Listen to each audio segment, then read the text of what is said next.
Reverend Al did it early with radio, and he never abandoned radio simply because he had access to television, which is another thing that a lot of leaders would have done, right? So I think we have to actually recognize that we need many kinds of leaders. We will always have tension, and the point is, how do we navigate all of the various forms of power we have to have, both in terms of voice, and that voice has to take place in the streets, it has to take place in the halls of power, and it has to take place in the media. That's a really important point. Yeah, go ahead. Jamal, really quick, if I could just respond just to the point about retention. One of the things that I've really been struggling with is looking at our asks over the last hundreds of years. That in some ways took the shape of demands, like with the Black Panther Party 10-point plan.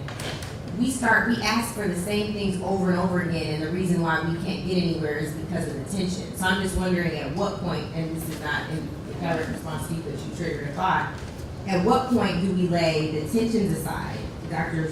Richardson's point about they tolerating, like we need to be able to tolerate each other to move ahead. Like we need to be able to tolerate each other to actually harness our political power. Tolerate each other because we have legislatures all over the country that don't look anything like us but are legislating our oppression. Like at what point do we understand that our tolerance has to take precedent over, sorry Rev, a piss match over who's the line leader? Like that's not it. So I don't know. I just wonder when we really deal with that. Congressman Rango, one of the things I remember you saying right before you retired is you challenged us to think about what it would look like for us to put an economic agenda ahead of social movements, social impact solely. And I don't think he's saying don't deal with the social issues, but what happens if we put our priorities on our economic power? And we can't do that if we're constantly fighting over who's going to be in the spotlight. And that's really my issue. I love young people. We would have been talking about Black Lives Matter or criminal justice reform in the 2016 election if it wasn't for young people. That still doesn't mean that we can't educate or shouldn't educate on the impact that our leadership has had historically. It's not either or. That's exactly right. I think Angela's what she's saying is so helpful. This tension notion. We need to own the tension.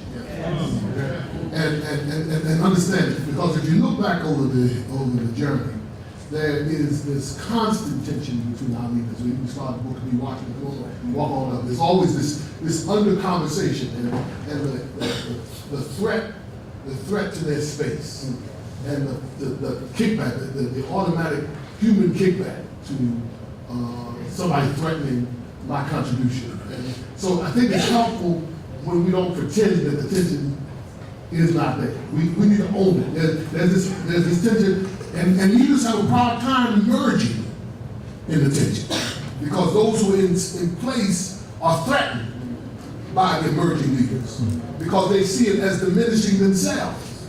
And we need to own that, because that will paralyze our progress if we don't own the tension and see it as normative and see it that it's going to be there. But in spite of that, we got to get on past the tension of that. No, that's really important. And Professor Wale, as you were speaking, I was thinking about something Reverend Sharpton always says, which is that during the 1960s, you had a number of African-American leaders in different lanes. So you had Dr. King, and you also had Whitney Young, and you had Malcolm, and you had Adam Clayton, all operating at the same time. So it's very, very important to understand the different lanes and the contributions that each one of them made without, again, choosing one over the other. I think that's very significant. Can you all talk about, again, we think about Reverend Sharpton as someone who works tirelessly, but there's also, I imagine, the burden that comes with doing this kind of work. This is hard work, right? I mean, it's really, really hard.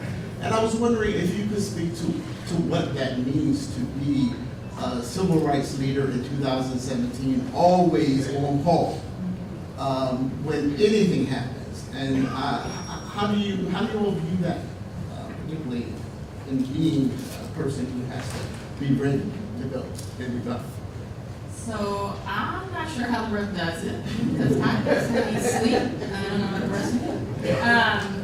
And I think part of the challenge of these times is it's calling us back to the fight, some of the fights we've already had. Because what we're seeing is a retrenchment and a reversal of some dramatic progress we made just look what's happening at the Department of Justice, for example, reversing the Holder memorandum that was actually instructing United States attorneys to think about their charging, how they were charging people, and how they were recommending sentencing, so that we have now, for the first time at the end of the Obama era, an actual decrease in federal prison population as a result of that kind of internal policy that could not be won within Congress, because Congress was so polarized because of the electoral issues that Angela so rightly pointed to. So I think one thing is just to note, one of the reasons I think the Black church has always been critical to our struggle is because there has to be some spiritual underpinning to refresh the spirit in the context of having a long journey of change, and sometimes a journey that is not going to be completed in our lifetimes. My father used to say, someone would say, well, how long are you going to fight for people to get food? And he'd say, well, no one else is hungry. And he'd say, well, that's not going to happen in your lifetime. He said, well, then we just keep trying. And I think that only comes from a kind of a spiritual understanding that recognizes a call to service is a call and not a question. And I think that's part of what Reverend Al has actually modeled for us, is that kind of longevity that starts at age 13, that actually does have a values-driven spiritual underpinning that has also both kept him, I think, in the fight, and I'm guessing, because he never said this to me directly. But I just don't know how any of us make it through unless we see ourselves connected to one another and connected in a way that has a real spiritual grounding. I think Reverend has been, operates on a sense of calling. The building he does not do what he does because it's his job, or because the need drives it, but the sense of calling that, some people see Reverend, and they see the publicity, they see the television show, they see the other interactions that happen. What they don't see, the difficult management and building of an organization on a day-to-day basis, managing people, raising money, being misunderstood, being misquoted, being attacked from the media, being attacked from within the community. All of those things, you don't do that because you want that job. Nobody wants that job. You do that because you have a sense of calling, that you can't help yourself. You are not who you are unless you're doing that job. And if there was no vacancy for the job, he created space. That's what has made Reverend Sharpton work, Jamal, like you talk about, endlessly. And I think most people don't perceive how much work it is. I mean, it is, just take any week, what happens, the play schedules and the ups and the downs and the in and the outs and the diversity of audiences, making sure that you're going to be quoted. You got to be careful, your mind is sharp. This does not happen because you choose this as your occupation. You evolve to this standpoint since 13, and you kind of perfect it. The challenge that Reverend will have, and does have, is how do you pass that to another generation? And that's been our challenge. Most of the time, the next generation has to fight to get the stage. Can you pass it, or does it have to be? I think you're right. Earned? I think that's perfect, what you just said. I think that maybe the generation who has it ain't got nothing to do with what comes behind it. That the person is not going to be selected his predecessor to this. Somebody's going to emerge, and sometimes it looks like that person, you never saw him coming. The next thing you know, they're on the stage with you. That's right. And I think that, so that it's not like a royalty. They didn't know genes. It's born of your own makeup. And you find it. And Reverend, that's where Reverend comes. Nobody handed, let's be clear, nobody handed that to Reverend Sharpton. Most people try to. I agree, and I think to both ends, because I think Angela also shared a very long list of the ways that the Reverend has actually cultivated a next generation of leadership. And by that, I think you're right. It's folks have to be called to that leadership, and there are different forms of leadership. But in the absence of mentoring, support, guidance, training, sometimes that leadership does not come to full fruition. And we have many leaders in this room who've also done that. I mean, Reverend Jackson is here, obviously, Congressman Rangel.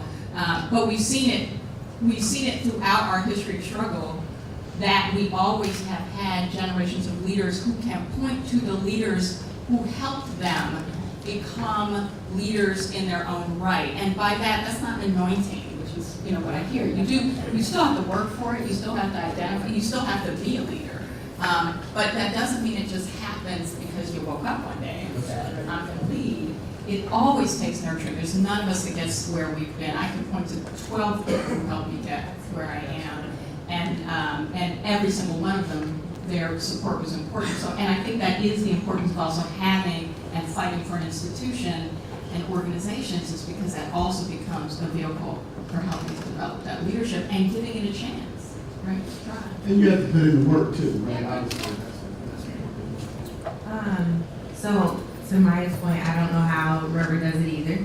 I have traditionally said, people say, oh, something, you're an activist. I'm like, I'm not an activist. It's not what I do. It's not my calling. And I think now, given the last and evil days we're in, Pastor, we all have to be activists in some way, shape, or form. And most recently, and Rev, this is something that I'm joining you on the journey for, is this issue with Jamel Hill at ESPN. Again, Rev speaking out on behalf of a woman who has a platform. She's one of the very few women, I think one of 2 Black women on ESPN, and he's out there organizing a protest for this young woman. Not because he's in a battle with her on whether or not she should be there, because she's earned the right to be there. And he's just standing in solidarity with her. And my point here is, I just did one call yesterday. I just, sent a couple of tweets, and I was exhausted. And I'm not done, but I'm just saying, I don't know how Rev does it, especially on a diet of toast. I think it's literally just toast and salmon. Sometimes when he feels, I just don't understand, Rev. I need 3 meals a day. That's not good enough, and tea. But anyway, I'm not gonna shade your diet completely, although I think I kind of already did. I really don't know how he does it. I do think it takes an anointing and a calling and a desire to serve the people and putting them above yourself, which is what real love is. And I just, I don't know. And I feel bad saying I'm tired just for that, but I'm just being honest and just gonna keep it real in here today with the people. It's tough, and especially where we are right now, because at every turn, every day, sometimes every hour, there's another fight. And this is a moment where I actually would encourage all of us to look at how we support and sustain our organizations. Yes, National Action Network is doing great work. I see the mother of Eric Garner in here. I see the mother of Amadou Diallo in here. I don't know if she's here, but Shambo's fiance is often around. Those are people who have become like family to Rev, and I think in some ways he's helped to create platforms for them to talk about gun violence and police brutality. But if we don't support our organizations, he's doing that with not as many resources as he really needs. On the staffing side, on the financial side, and it's just for the love of the cause, just to save another Black life, as you talked about earlier, Mike. We have to look at how we're really sustaining ourselves. It has to be bigger than us and who the person is at the top. If we know we're doing the good work and it's mission-driven work, we should figure out a way to support each other, particularly our organizations.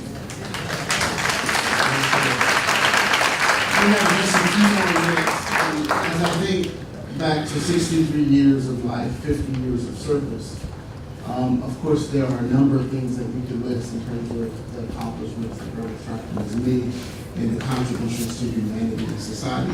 What comes to your mind as you think back to a life full of activism and service?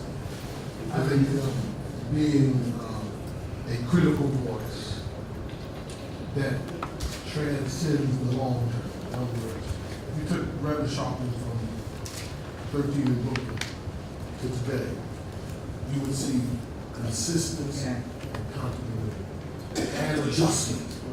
I mean, I think he's the most changed person that I've met.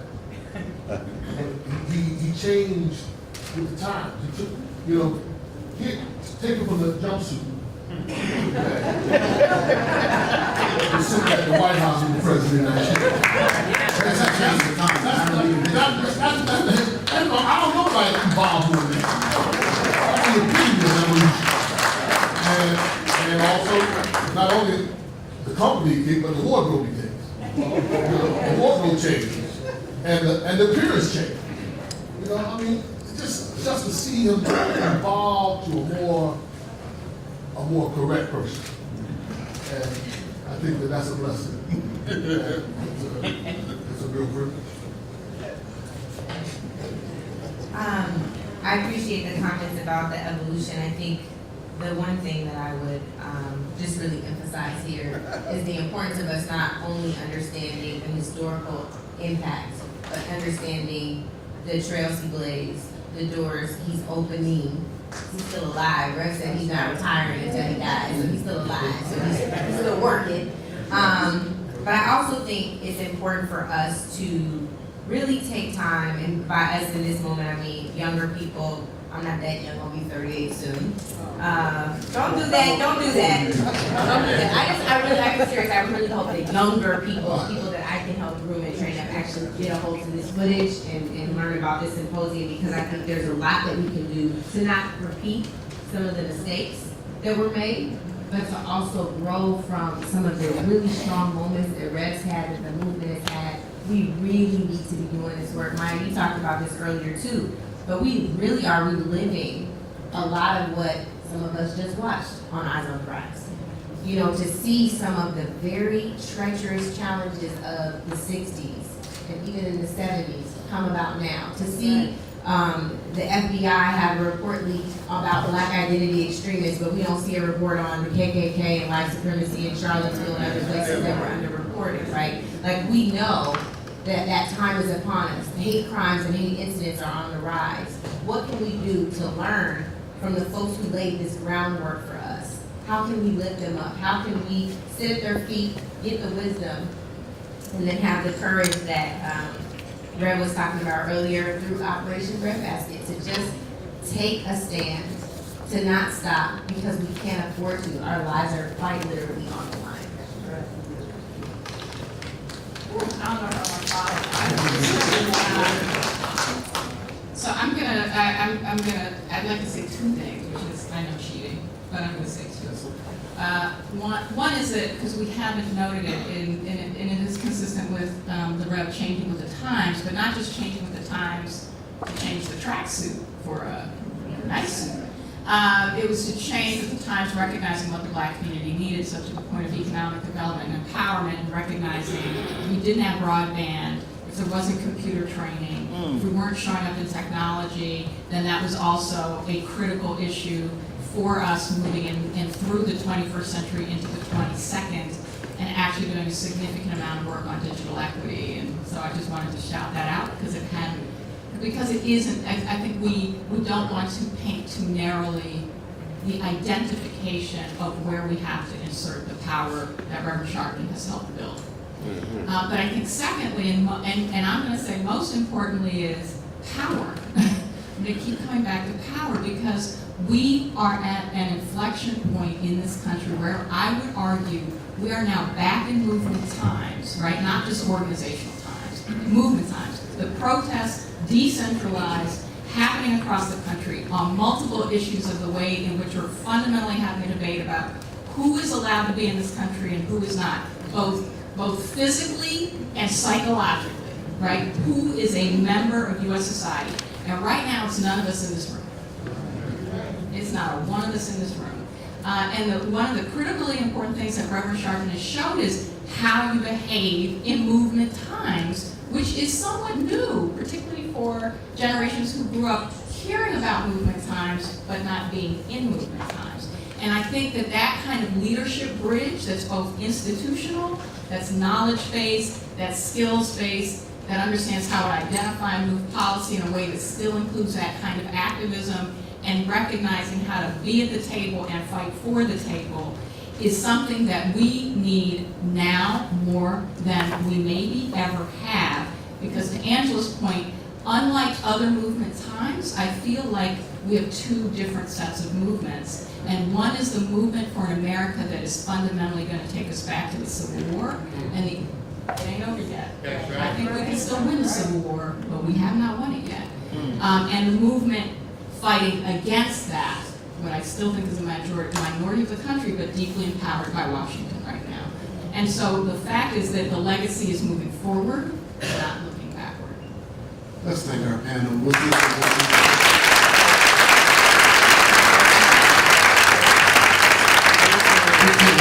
A wonderful opportunity for us to move to our next panel, but before we do that, I want to take convener privilege, if I may, and ask Reverend Justin Jackson to come to the stage.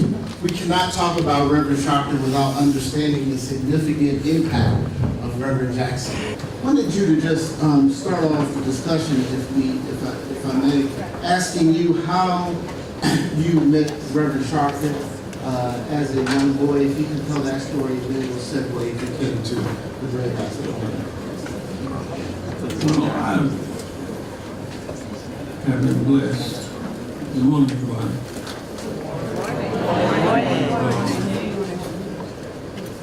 Met Al when he was 13, I was 27.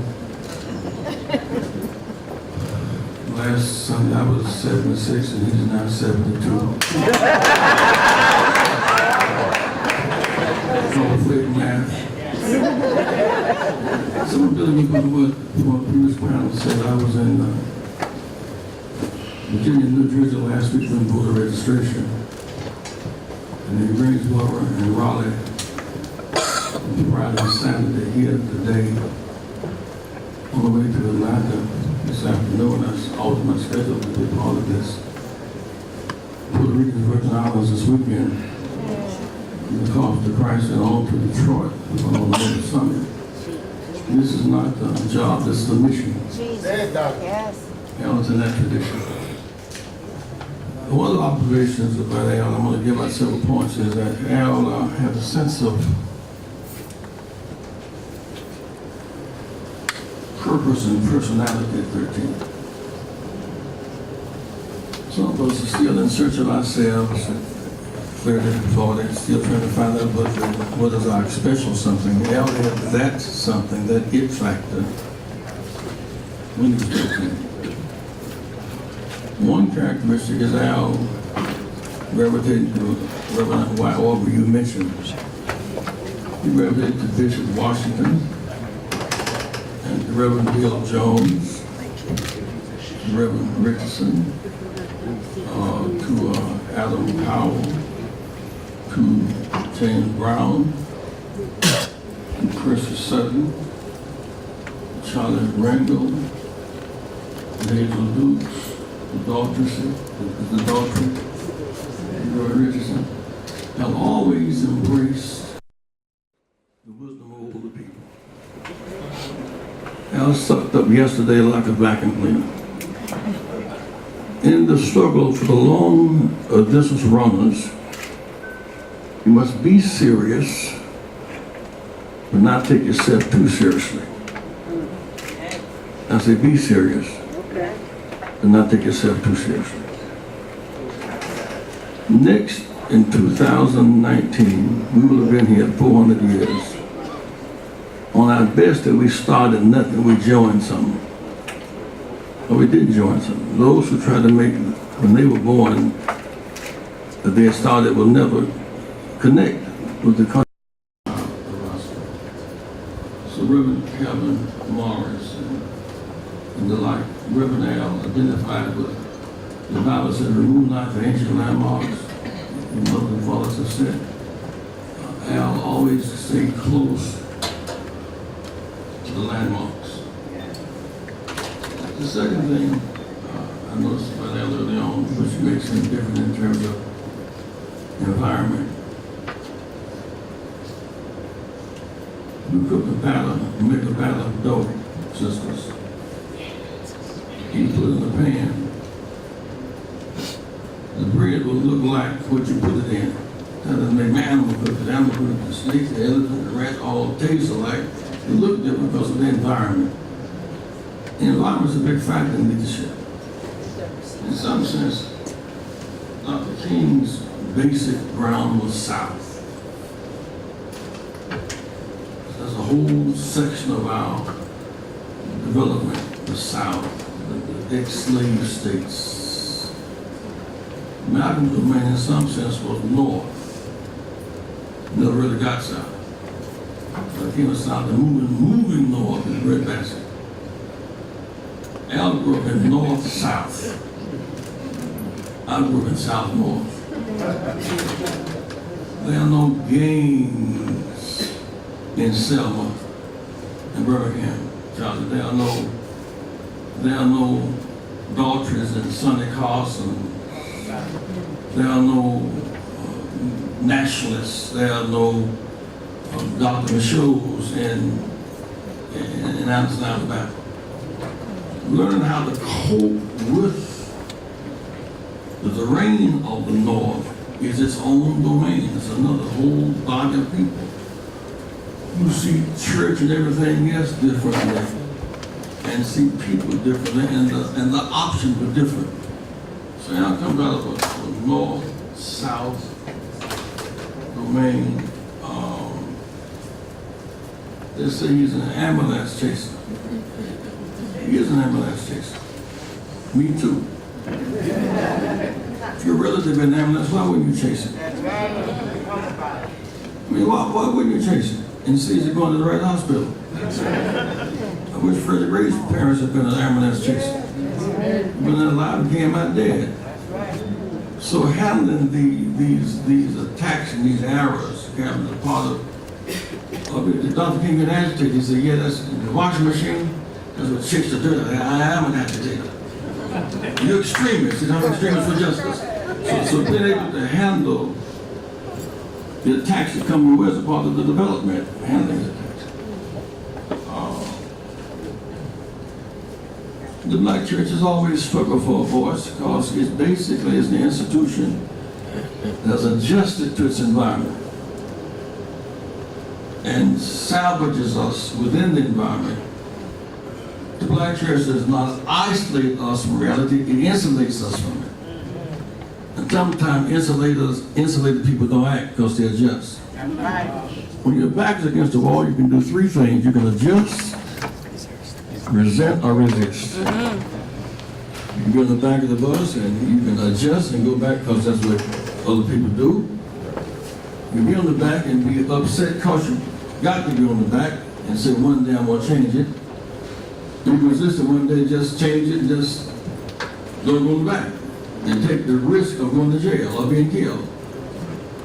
So Al is permanently maladjusted.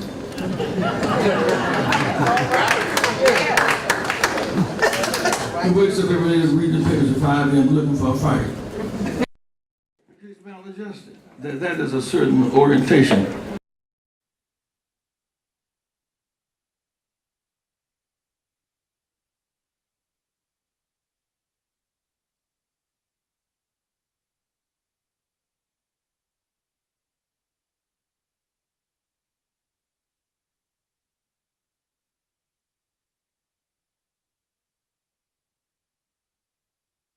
People that fund our martyrs in the South, those foundations closed down on the Northern movement, y'all. You don't get the big grant from Ford anymore. If you don't figure out how to hustle, how to wheel and deal and build, and Al has a small church and a big message. We're churches that have a big church and small message. That's right. And that's why they have a whole convention of them. Don't make the local black people. Because they're essentially irrelevant.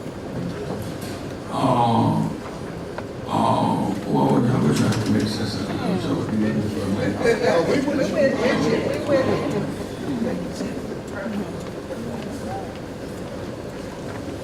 The media often defines our people and then confines them and then serves them up to us. We don't know who they are. They didn't come out of labor. They didn't come out of church. They just, one day we are sitting right behind the president. We are a leader. We know Al's journey. We know his route. And so he is flesh of flesh, blood of blood, spirit, and talks and preaches like that because more of our struggle.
You want to be like Wyatt. He's projected, he wants to be like other leaders. Rapper A wants to be rapper B. So rapper A cussed one time, rapper B cussed 3 times. Rapper A said go to hell, rapper B said go to hell and back. That's tradition. You want to be like Apple. You want to be like Dr. King. We like Bill Jones. So his trajectory, as a teenager, I called hell trying to make a guy go to college. Al, his conscience was too broad for college. He got enough of it to get some points down, but his sense of maladjustment was greater than the teachers. Al kind of like 12 years old teaching the teachers. Y'all do the Truman don't only finish high school. Some people have that gift. You do the Bill Gates don't finish college. Some people have a conscience that's bigger than the classroom. So Al is a PhD in fact, not in paper. Because he teaches teachers.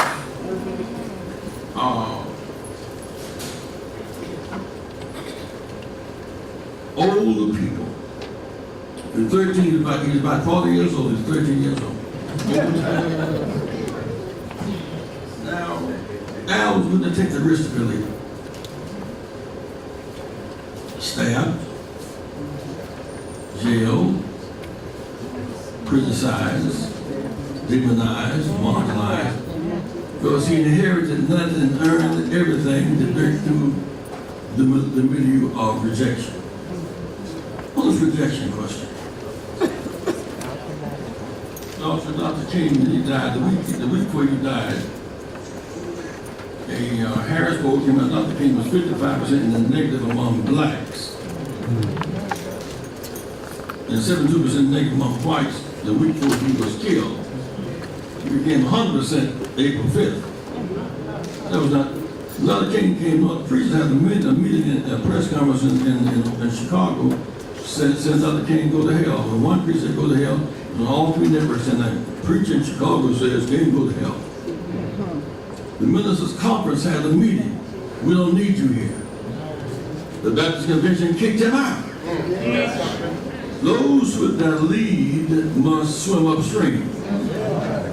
And it's not a tailwind, it's a headwind, a crosswind situation. And so Dr. King, when he marched in Memphis for the garbage workers, a group of young blacks got in the back of the line, hustling and threw rocks in the window, and the headline, King Can't Control March. They were paid, it was set up. So in France, they call them the big name they use down there. Y'all hear me? Somebody, big name. When people, provocateurs. Yeah, man, somebody's been to school up in here.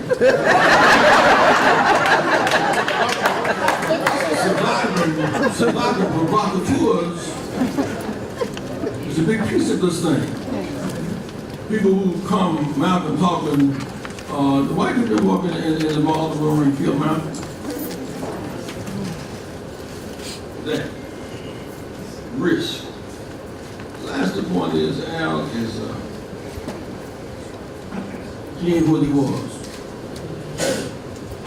Say anything, repeat anything, repeat anything, repeat anything. Living is growing. Anything growing is living. Al ain't what he was yesterday. Neither is yesterday what it was today. And so those who cannot change with the time, the leaders at their best have not just follow opinion polls, they mold opinion. You set styles. So if Al did James Brown one day, because that's, and by the way, none of the disciples came out of the temple. That's right.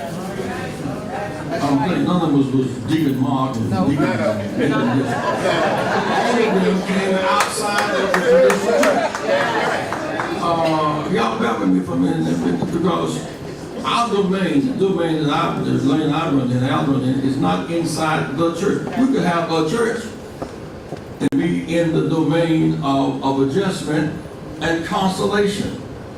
But there is the burden of the change on the Sunday that they marched in Selma. The big church was full of people singing and praying.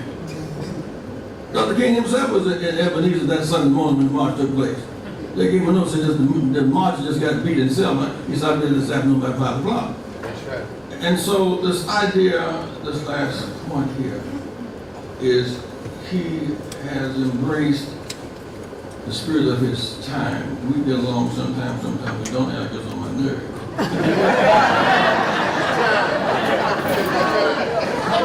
But I love him so much.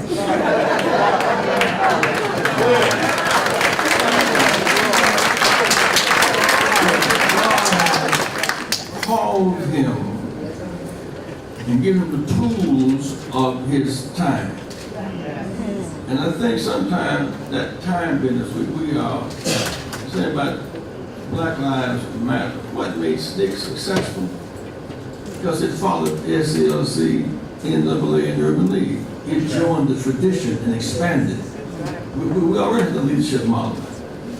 Black Lives Matter is nameless, faceless, and at points can be pointless because it accepts a model that's not considered our community. It's our community. Our community has a model, strong leadership, and strong following. In church, as a pastor, choir, deacon board, 11 o'clock, agenda set by the pastor. No, the people empower the pastor to lead. That's a certain model. Like another point is that you can have a model where everybody gather and have a meeting and discuss the agenda. When we went to Chicago, went to Detroit, Chicago without the King, you just have a leadership meeting. For every Saturday morning, 9 o'clock. They set the agenda around 3. Nobody's empowered. Here's what we're discussing this week. Nobody's empowered. As you go to church, you learn all that. There's nothing like trying to preach a funeral of somebody whose family not been to church. And they just completely, all that and some more. There's no sense of order. There's no sense of how to do this. And I said, when I ran for president the first time, the biggest attackers came from other blacks. That's right. And the argument was, we ain't done this before. Which is precisely why we had to do it.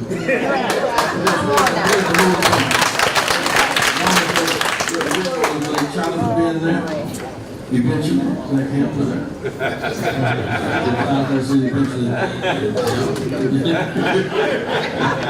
We want to holler at Charlie Reed and Charlie said, I'm with this proposition, do make sense to me. But we thank God today for person 7.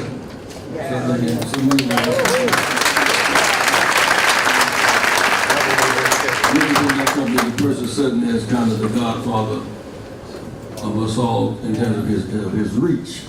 And I'm anxious if I know your schedule is crazy because I have to get down to Atlanta for our conference on Puerto Rican and Virgin Islands to answer the question because I want to clear up some confusion which I thought, Richardson, you did more profoundly about what produces Al. Say culture produces its own kind. Leadership, bread, a majority experiences. Say leadership, bread, a majority. That's why most black leadership come out of black schools, black churches. It's bred that way. And so this guy that killed our folk out there in Las Vegas, he says if we can't get, if the black and the white we say is, it's rebellion, the white and the black we say is racist, and who knows what. Say here's the cultural norm for violence is so low. The culture produced the killer. That's right. The most violent nation on earth that makes the most guns and shoots them, drops the most bombs and on people, will bomb not only Nagasaki and Hiroshima, but also bomb Grenada, will bomb Panama. 30,000 revenue killed a year by guns, and then the president says if you don't like what's happening, kick your ass, and against what I pay for in court. That culture produced. Our culture has produced that. And thank God for the culture and thank God for Al. Thank you, Al.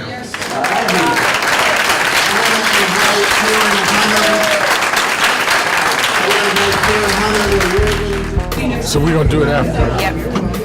Hey, how you doing? What do you need? Sure. I was saying I don't think any of us have choices now. I think we all are kind of called to be an activist in some way. In your role, you're accepted in many of the Western media formats, but you speak so strongly on our behalf. Do you think that will affect the way going forward, or are you going to motivate these things? I don't know. I'm going to do what I feel like I'm supposed to do. I'm going to continue to speak my truth, which in some ways has been the truth of the community, and I'll do the best I can with what I have. I think that advocacy and activism is different, and I've never had a problem with the advocacy role. Activism, I felt, has been more my dad's lane. Folks like Reverend Al, folks like Reverend Jackson, but I'm going to embrace whatever comes and be ready for the fight. All right, you said you are 38, so the young you were speaking of were teenagers, the millennials, who are you speaking of? Millennials, young people, yeah. I think if Reverend Al started when he was 13, I'm talking about 13 to 37. Okay, thank you. No problem. I am so proud of what we did for 1971-13 African American members, and today we have 49. I'm so proud of the NAACP. I'm so proud of what the black churches have done. But I'm telling you, I can't describe this fellow they were talking about in 1970, running around with that jumpsuit on. I just got elected. And drugs looked like they were going to beat out the Klan and destroying us as a people. For those of you who knew, everybody knew somebody that was mugged that week. It was a terrible place. And he, with a can of paint, started painting the stores, the people that were selling drugs. And the cops weren't with him, the politicians weren't with him. That's right. And I hesitantly went out there with him.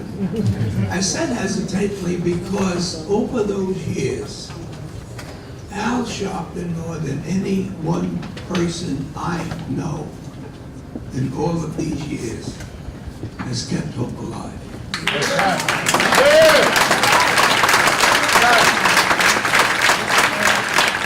I know what it's like to picket, I know what it's like to go to jail. But I'm telling you that I cannot think of anybody that people believe in more than Al Sharpton. And when you see mothers here and widows here that have lost their loved ones, they don't trust nobody except Al Sharpton. And all over this country and all over the world, because of his dedication, because of his willingness to be there. How he selected, waiting for him to make a mistake. The media has constantly worked against him. But I tell you, it's no profile in courage when people like me say if Sharpton is behind me. I'm supporting it because he's done his homework and he's proven that hope is alive. Al, we got such a long way to go. That's right. But I know what it's like getting on planes and trains and meeting people and trying to separate those that are honest and those that are not. You have done an absolutely remarkable job. Yes. And people all over the most racist cops and racist judges in the world are not taking you. Thanks for what you've done. Yeah.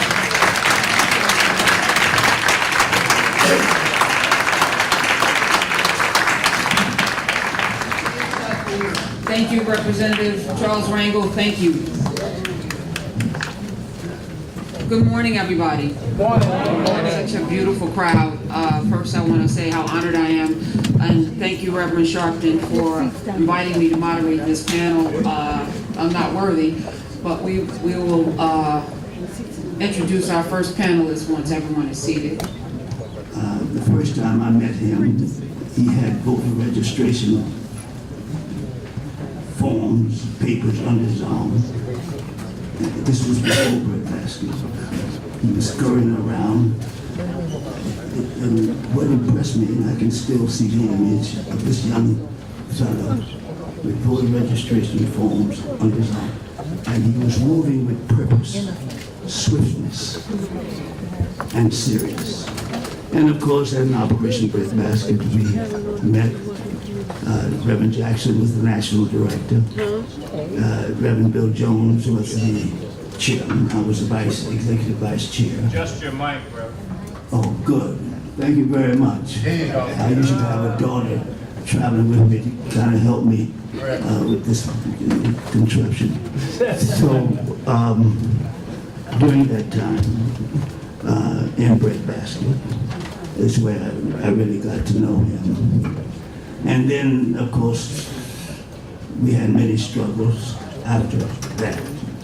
On the police question, I remember he was quite a teenager at the time of Claude Reese, 14 years old, who was killed in Brooklyn. And then there was Randy Evans, 15 years old, who was killed in Brooklyn. And so we struggled for years across on the police brutality question. Several things that come readily to mind about him, always impressive, was his quickness to grasp the issue. His mind was always swift, and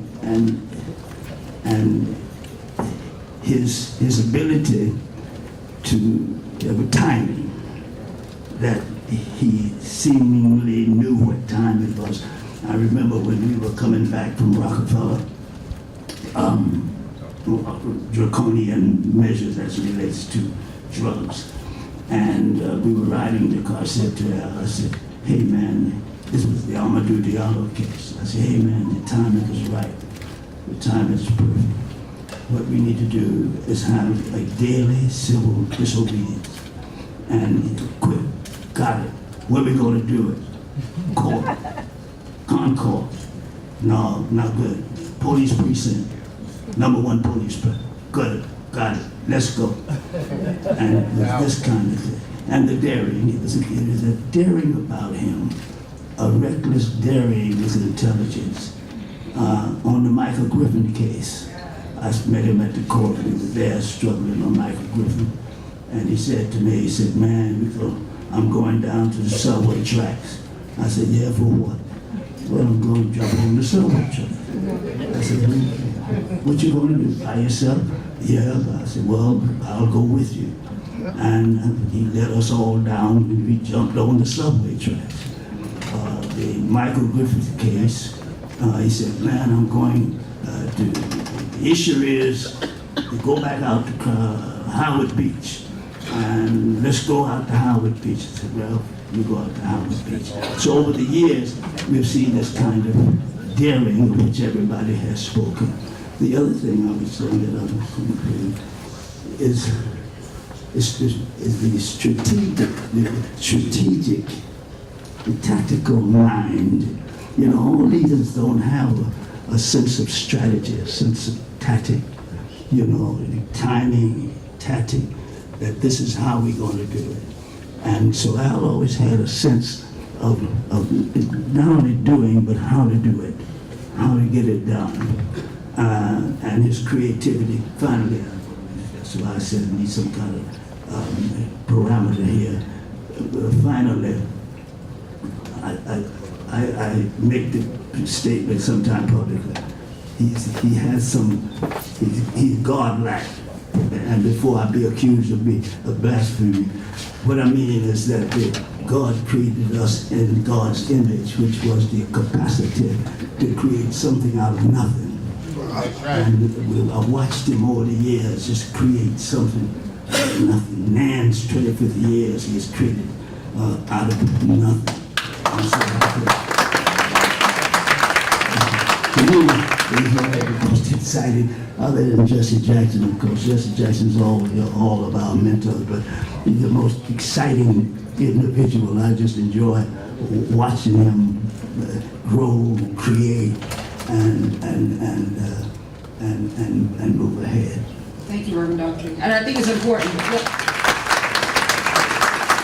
that we continue to shape the impact of Reverend Sharpton on the lives of all of us, but also as I'm sitting up here, I'm looking at a quarter of a century of service and experience and wisdom, more than a quarter of a century.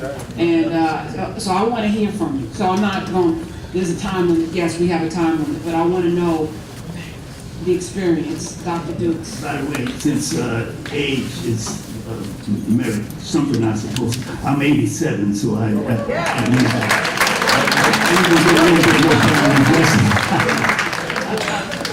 Good morning.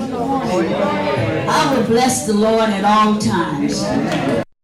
Praises shall continue to be in my mouth.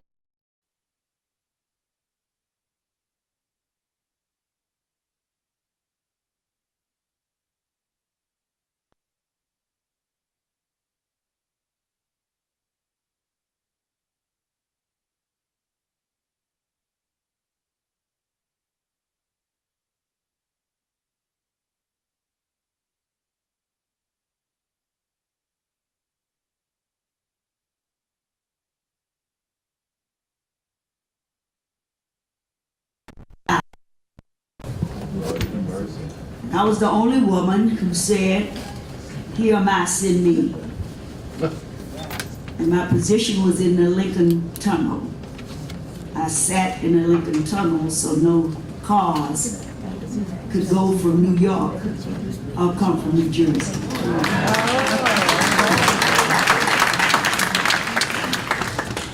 That was not the first time that I had been a daredevil for Reverend Sharpton. Women, you think there's no place for you in the movement. But I come from Montgomery, Alabama.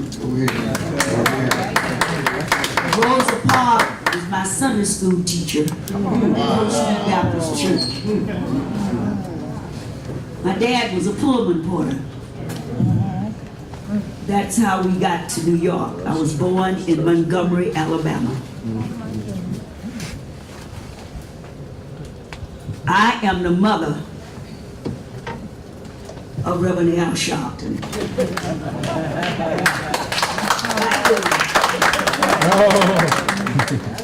I have never had a confrontation argument with Reverend Sharpton. Reverend Sharpton has never done anything in New York without me being a part of it.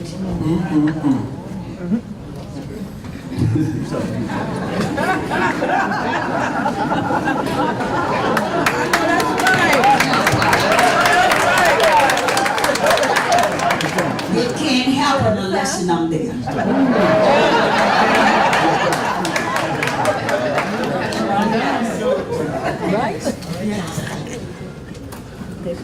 The women who's sitting here this morning will back me up. Every time Reverend Sharpton has been there marching, I was there. Didn't have to fight to be on the front line. When they push, I just stepped back. Reverend Sharpton always said that Hazel Dukes is here. So then they got so brave, they began to call me Mama Dukes.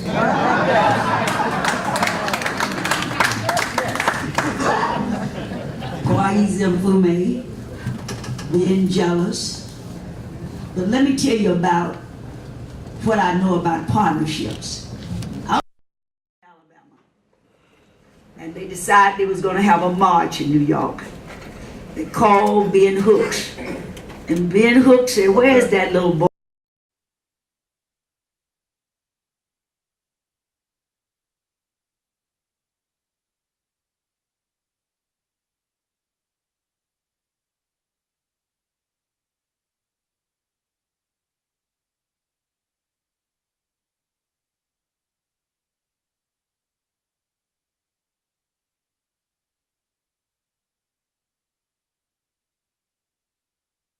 Al Sharpton. We said, if Sharpton don't come, then we won't have no ceremony. And Queens, you know, that's up south. Queens.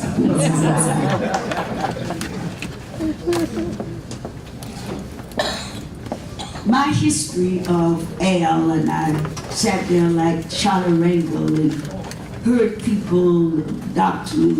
Richardson and them. It is a calling. Let me tell you about, in Montgomery, they used to say, "Eeny, meeny, miny, mo, catch a nigga by his toe." If you holler, "Eeny, meeny, miny, mo," and let him go. So I know about niggers, I know about Negroes, I know about black people, I know about African Americans, I know about Baptists, I know about Methodists, I know about Pentecostal. I had all those in my family.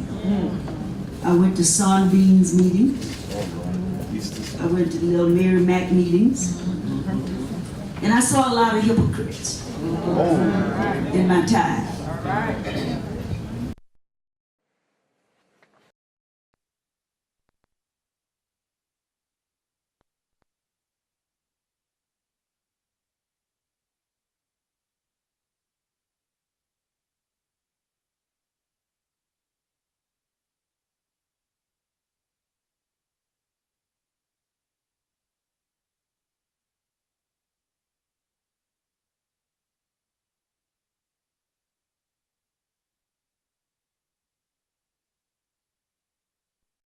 Worst people.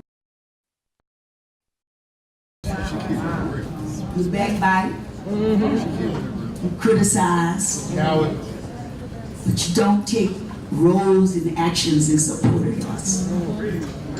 So that's why I'm here this morning, because let me tell you, if you want to fight and you want to ask me to put up my dukes, then go after Al Sharpton.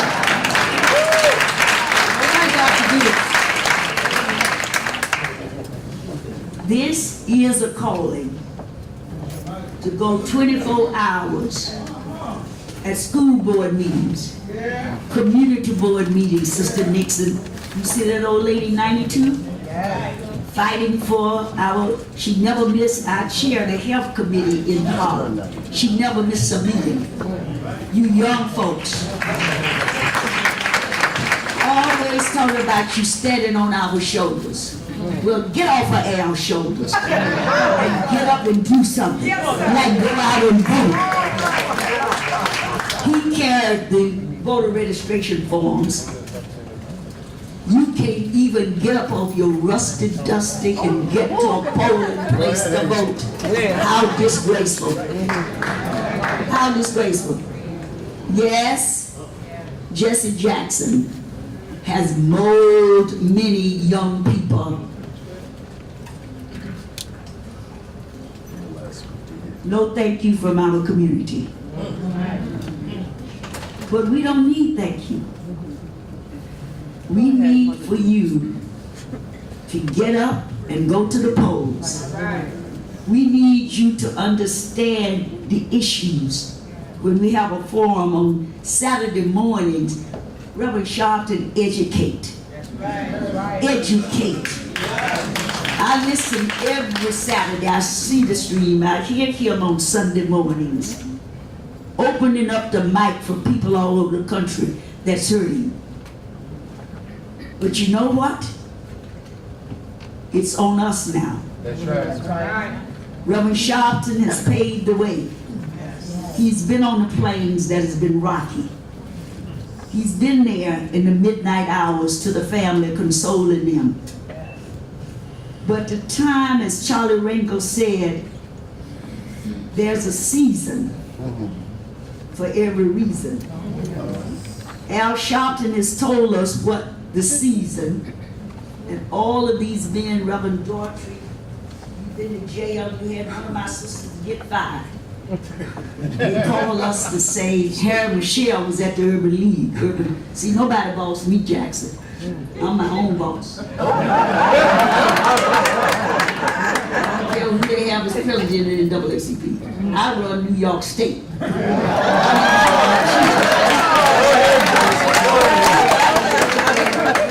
in charge here. You're in charge of the whole thing. So Reverend Daughtry and Reverend Sharpton decided we was going to go, we was going to South Africa, apartheid. And we was going to go after IBM. See, we don't get no money. I have to have fried fish. We was going to go after IBM. So we got arrested. My sister Harry Michelle was over at the Urban League. They called a meeting to the board. Harry and Michelle got fired. I'm still here, 41 years. That's all I'm talking. I have my call. Here am I, send me. And I've been sitting with Reverend Sharpton for 41 years. And I'm not tired yet. But last Saturday, in Niagara Falls, I told him I'd give him 2 more years. And I'm off the scene. But not off the scene from the work, Reverend Sharpton. We never retire because it's in our DNA to fight for our people. But I want us not to leave from this symposium today the same way we came. You just come because you had nothing else to do today. Or you come to hear what they was going to say. I want you to leave here committed. I want you to go out and be an ambassador for whoever you want to be, but be for the right one. Be for getting our community back together. Be protected. I love that young woman. Where is she, Angela? Said, can't we disagree, but can't we come together and protect each other? You bother any of these men sitting up here, I will be on you like white on rice. Let me tell you something. You don't want to tangle with me. So you leave here today, any organization you want to belong to, any Baptist, Methodist, whatever you want to be, but be a soldier in the army of the Lord. Thank you. Dr. Calvin Morris, and I wanna piggyback, which I can't really. Let me just let her drop the mic and let that breathe for a second. The next move has to be economic. Would you agree? The next move has to be economic. Operation Breadbasket was founded by Martin Luther King, right? And the purpose was to be an economic arm in our community. How do we get there?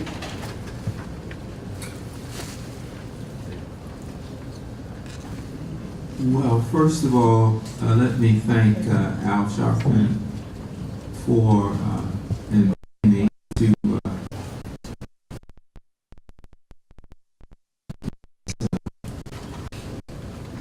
celebration of a life. I did not come to answer that question. I'm not prepared to answer that question. I did come to share a little bit about my with this man called Al Sharpton.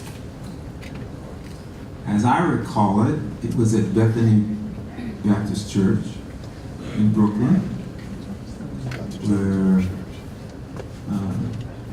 Augustus Jones was the pastor.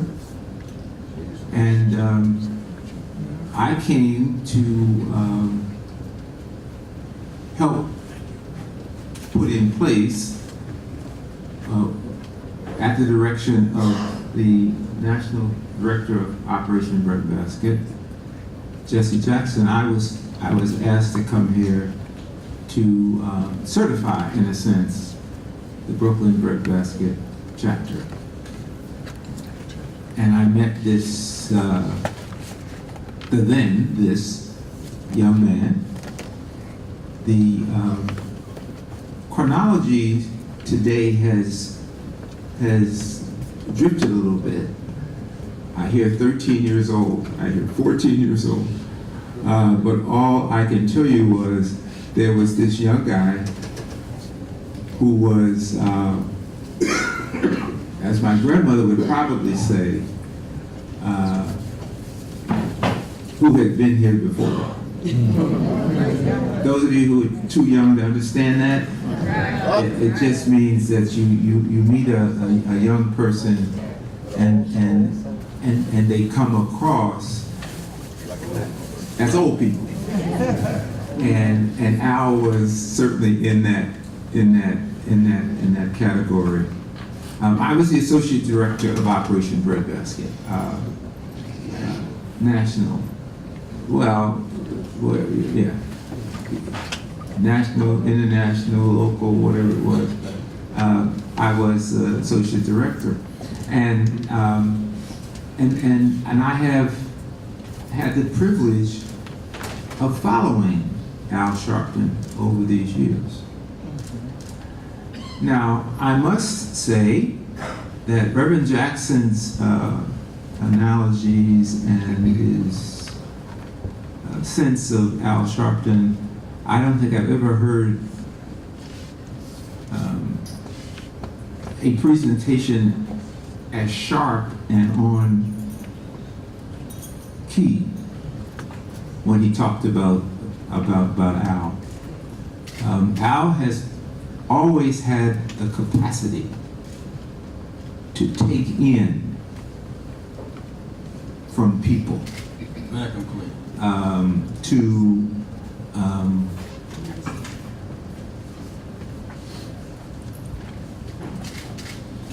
see aspects of whatever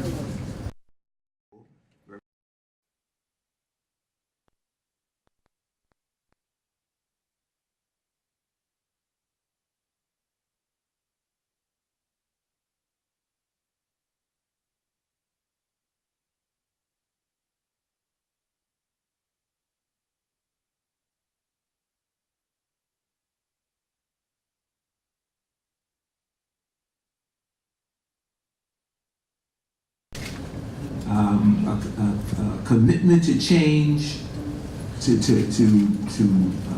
struggle with this whole issue of being black, or however we've been called over the years in America, all of the different names that we've had for ourselves or been given for ourselves.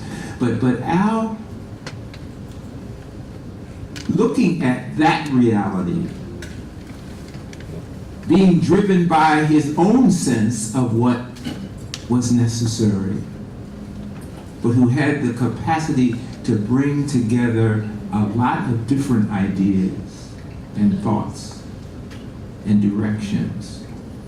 And in that sense, becomes a kind of compendium of our history of struggle, and has been able to do that with guts, with a temerity,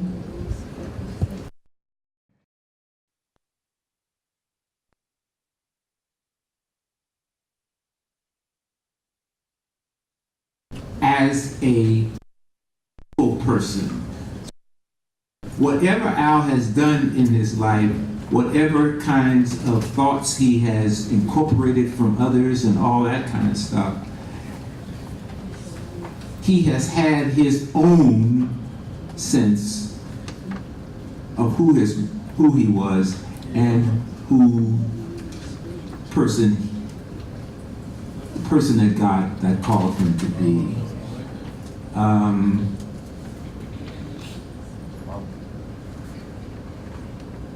I have always been fascinated by Al's ability to relate to people, whatever those persons may be. Non-educated, but Al has a way of meeting you as you are and responding to you as he is. So there is a genuineness about Al Sharpton. Now, what the media has done over the years, Pastor Richardson certainly spoke about that. Jesse spoke about that. Others have spoken about that. That is one thing. But I think for people down under, as Benjamin Mays would say, or Howard Thurman would say, for those people, as well as others, fighting and struggling for an ability to be real in this very unreal and very racist country. Al has spoken to those people and has spoken to the hearts, the souls of those people. And so that there is a sense about him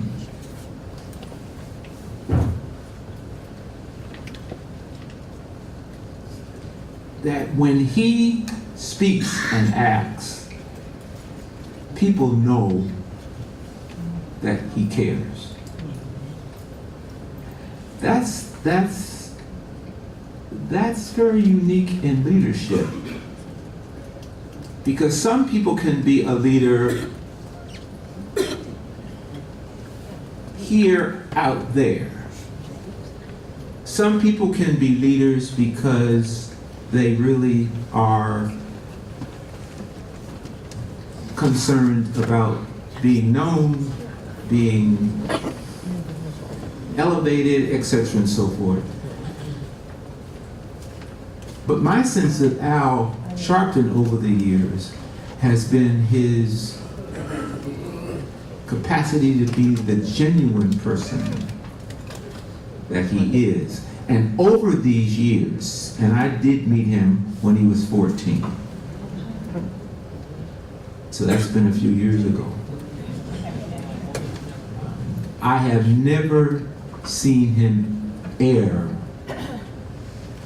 from that position and reality. And so I appreciate you, Al Sharpton. I appreciate your capacity to enter a church, what we would call years ago a mass-based church, and speak to those people. I've seen you in settings of the academy, and you have spoken to those people.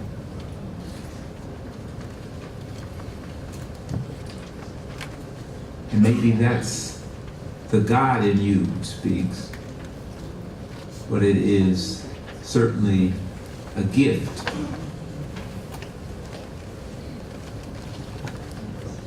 Thank you. Thank you, Dr. Moore.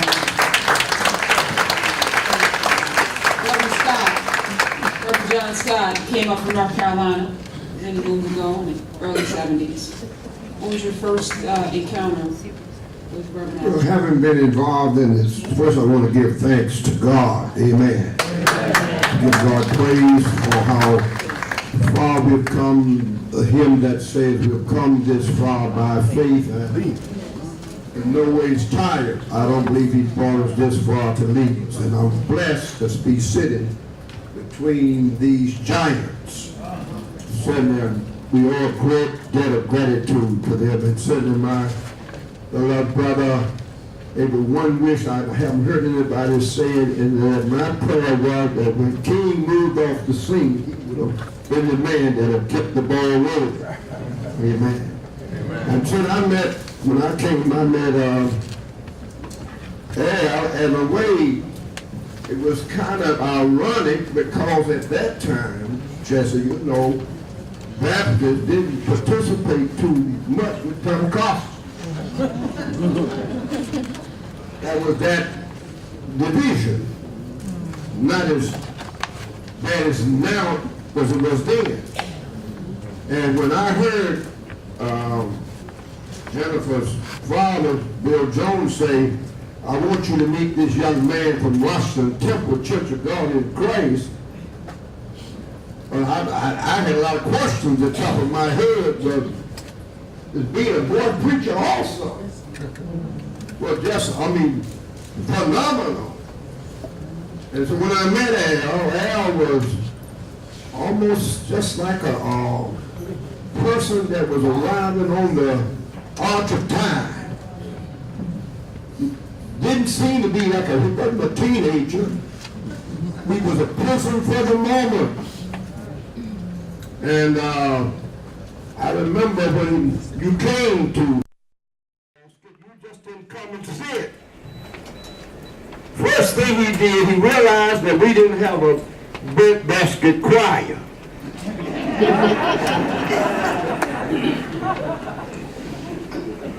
He got a musician that was James Cleveland's musician, Herman Stevens. You remember that?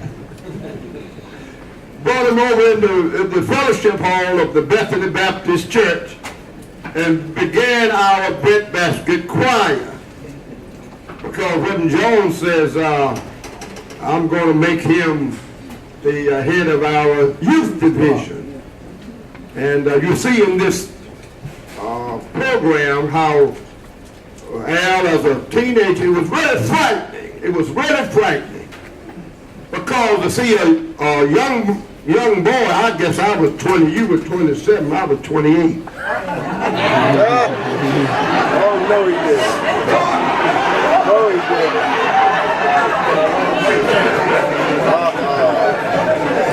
No, he didn't. Wow. Go ahead, Dr. Scott. Out there from the ASP on some avenue, right down from Bethany Baptist Church. And also in front of Mark's apartment, and there was the income inequality. It's nothing new. That's what Dr. King was about. Bringing down these mountains of economy that the billionaires had. Where at that time, just as you know well, you were a great statistician that said that 15% of the control 85% of the wealth.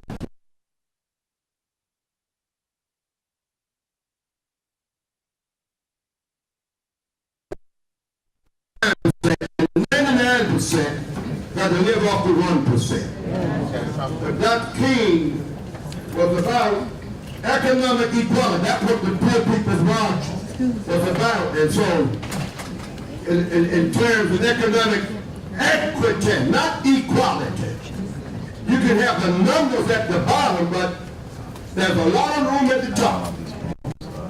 Where the vice president and the heads of corporations and banking and Reverend Jackson was the engineer behind all of that in terms of trying to bring about economic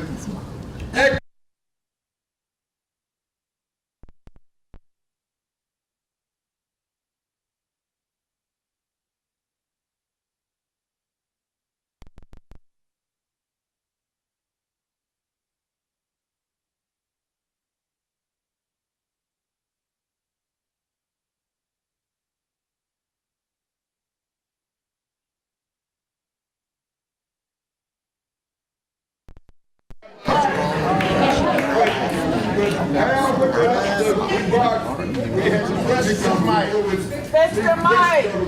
Mr. Mike.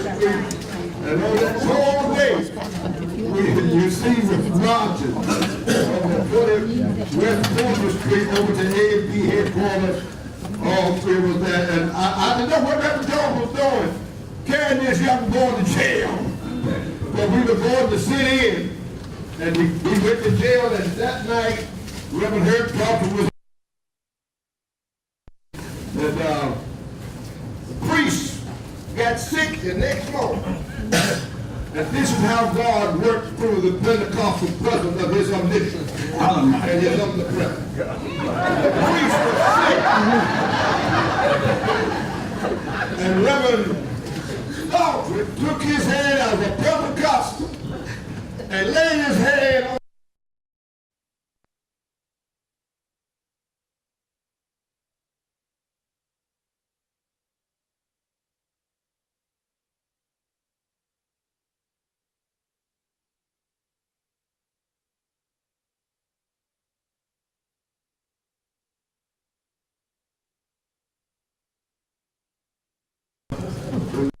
John Dale and I would do Diallo. And there's one thing I do know, and I stand behind that emphatically. We're not going to agree on everything.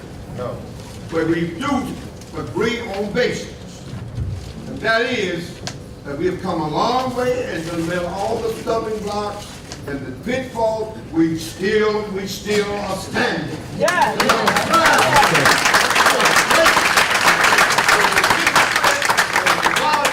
Made through history.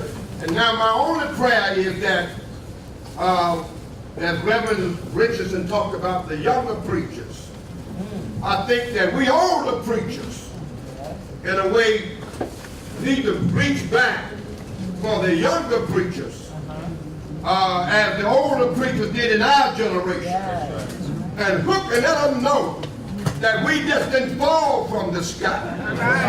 We came from behind mule and plow like I did. And one of the things that when I finish is that I think the plain predicament is one of the greatest gifts that we've ever had. And I think your pain of your childhood growing up was the most propulsive power in your life that pushed you forward to let you not forget where you come from. Your very sick from God. God bless you.